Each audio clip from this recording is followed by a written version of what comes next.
Errol Spence Jr., Terence Bud Crawford, we know that's a hot topic. In this video, I will break down just a few comments from videos that I've done, shorts that I've left, things that I put out there that let you know this fight is all a buzz, and you kind of get a small feel of what people are thinking or feeling out there. This is your boy JG. This is the Punch Reporter. Let's go.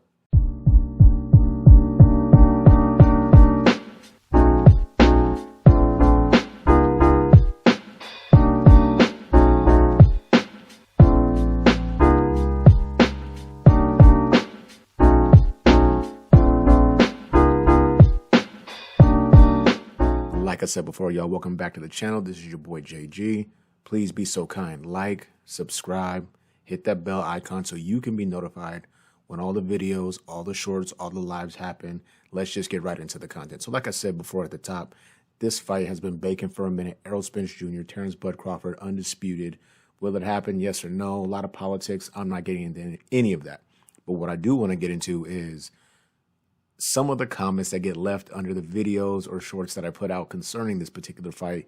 And without further ado, let's get into it. First, thanks for all the comments. You guys are the best. Keep them coming. Keep supporting the channel. Keep doing your thing. Let's go. Comment number one. This is from Real Talk. This comment in particular is in reference to a video that I did where I featured the knockdown from Errol Spence Jr., Sean Porter, and then the first knockdown from Bud Crawford, Sean Porter, and I simply asked, what was a better shot? What was a better landing shot? So this comment is a response to that video. LOL, it's not close. EJ almost knocked Porter's neck and face off with that first shot. Secondly, if you, Bud, and Spence, I'm not sure what that means. So if Bud and Spence hits each other with the same shot they hit Porter with, ask yourself honestly, who has the best chance of surviving it? Hashtag man down, hashtag strap season.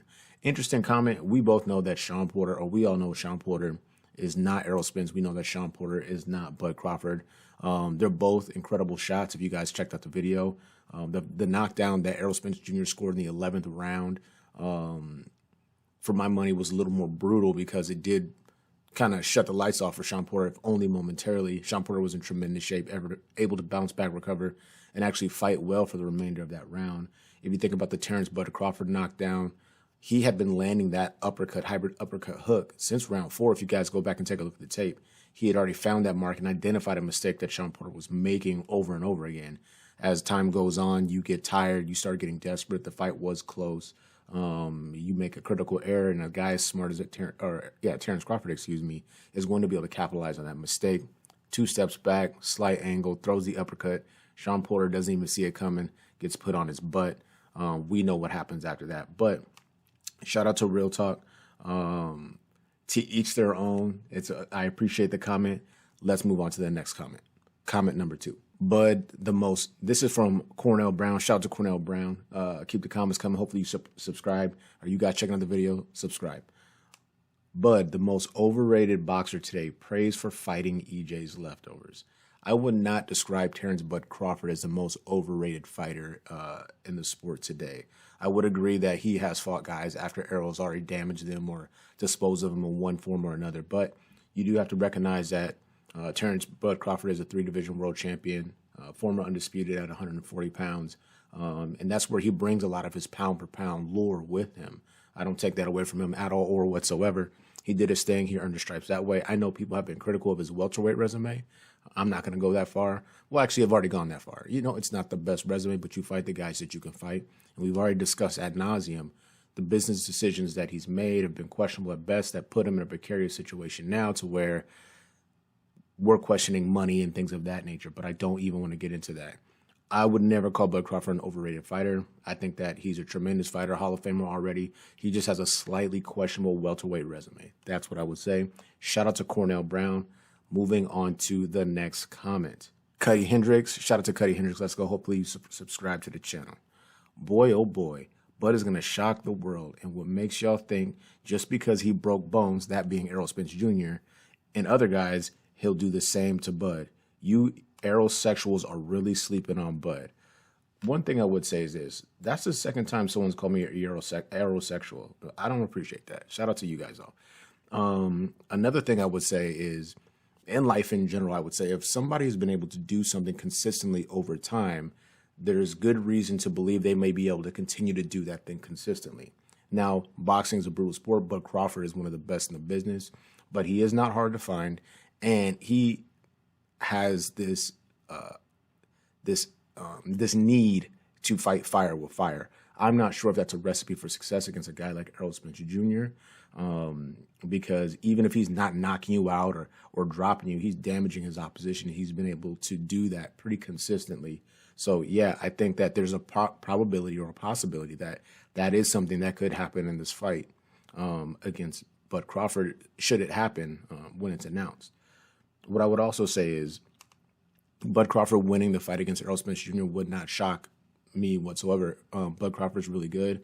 I've identified some pretty critical errors that Errol makes in the ring consistently that a guy with the style of Bud Crawford would be able to capitalize on. So for me, not really sleeping on Bud Crawford, but I do know this. It is a polarizing fight. You have Bud Crawford fans, you have Errol Spence fans, and more often than not, a lot of the things that get said are not super intelligible. And so if I ask you, hey, if Bud Crawford wins, how do you see it playing out? Oh, he gonna fuck up EJ. Okay. Thank you for your time. You ask an Errol Spence fan, how's he gonna get it done? And you hear some common themes. He's gonna body snatcher. He's gonna take his eye, but nothing to the point of the application of the sport of boxing in real time. Utilizing the jab to intelligently close a distance, use his body work, outside foot first principles, those types of things to describe how you see each fighter applying their game plan and what they do well against that fighter. But anyway, Aerosexuals, shout out to whoever made that up. I'm not sleeping on Bud. And yeah, I think if a guy has been knocking people out, it's like saying, you think because Deontay Wilder knocked everybody out, he's going to knock out someone else? Yeah, I think there's a good chance he can knock out somebody else. But shout out to Cuddy Hendricks. Hopefully you subscribe, like I said. Let's move on to the next comment. This is from Curtis Fields. Shout out Curtis Fields. Let's go.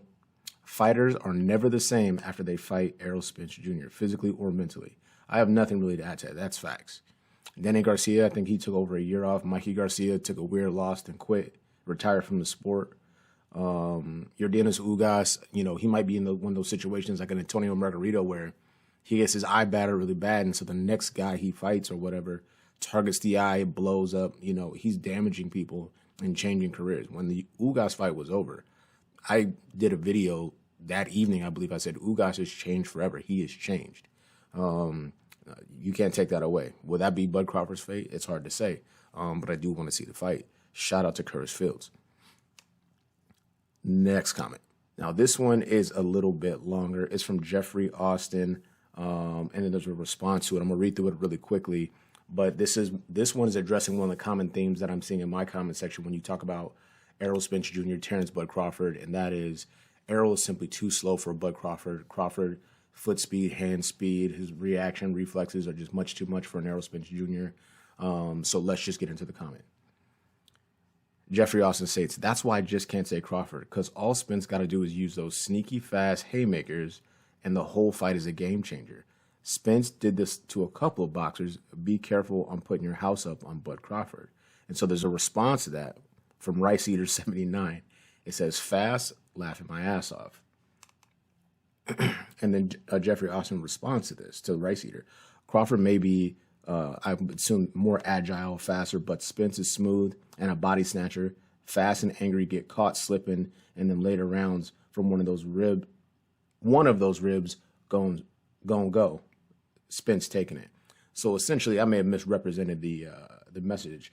But anyway, essentially, the general premise is, yeah, Bud Crawford may have the hand speed, he may have the foot speed, but he makes a good point in saying fast and angry. I would never characterize Bud Crawford as fast. He has tremendous timing, super high ring IQ, and he does do a good job of accounting for information that he's gathered in earlier rounds and implementing that later in the fight.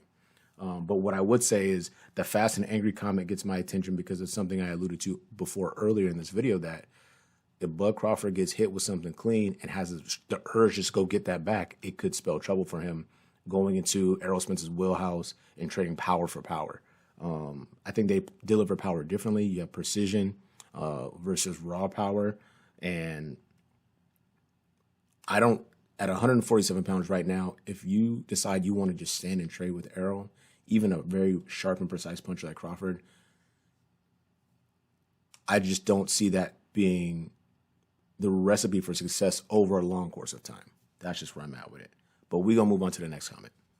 Last but not least, this comment is in reference to a short that I did that showed kind of a back and forth exchange between Shawn Porter and Terence Bud Crawford, and the Alpha the Rap producer, 9 days ago. I ain't gonna lie, these looking kind of rigged fight punches. So this is something I've been hearing a lot more of recently, and I don't know if it's because so many people are comparing the performances between Shawn Porter and Errol Spence to Shawn Porter and Terence Bud Crawford. But a lot of people look at the Shawn Porter-Bud Crawford fight and they kind of question what they may have observed. I don't. I think that Shawn Porter went out and he fought hard. You know, I would appreciate it more from him if he said, I didn't do the right things, more so than his pops, because the whole ending of the fight looked questionable, just as far as him getting on the apron, he waved the towel, whatever. But I don't think for a second that fight was at all rigged. I do think that Bud Crawford went on there and put on a good performance, did what he had to do. I do think it was close. Andre Ward had Shawn Porter up, I believe, at the time of stoppage, which is fine. It was a close fight. 2 knockdowns. Kenny Porter gets on the apron. He waves the fight off. But you guys let me know what you think. If that's something you've been hearing or a narrative that's been floating around boxing circles that you hang around. But let me know if you guys enjoy this style of video. I'll be covering more comments. Next time around, I'm going to do some of the more crazy ones where cats get real reckless, and we'll break those down. But Errol Spence Jr., Terence Bud Crawford, that's a fight that everyone's waiting for. It's undisputed, 147 pounds. We've never had that in the 4-belt era. Let me know what you guys think. Do you care still? Are you tired of hearing about it? This is your boy JG. This is the Punch Report. Like I said before at the top, like, subscribe, bell icon for notification. We out.